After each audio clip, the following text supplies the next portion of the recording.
Blessback, a reddish brown in color with white markings on its face.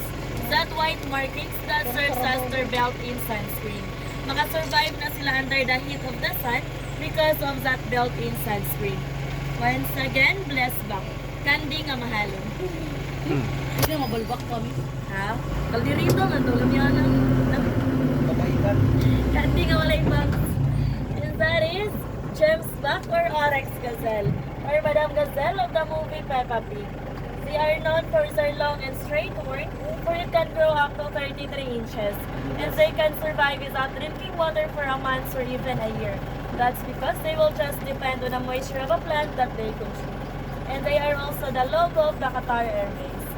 Once again, Gemsback or Oryx Gazelle.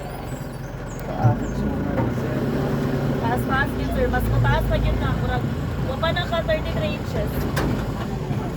Zebras. Kung doolon naman, ungay na nga. Zebras, they are black in color with white stripes. And their stripes are unique just like our fingerprints.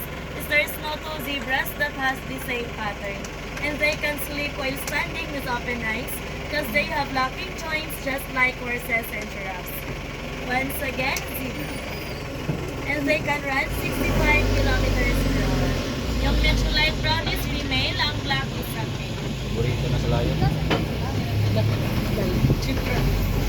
Another is zebra. The father of baby zebras, Pegasus. And on the other side, that is their holding area during nighttime.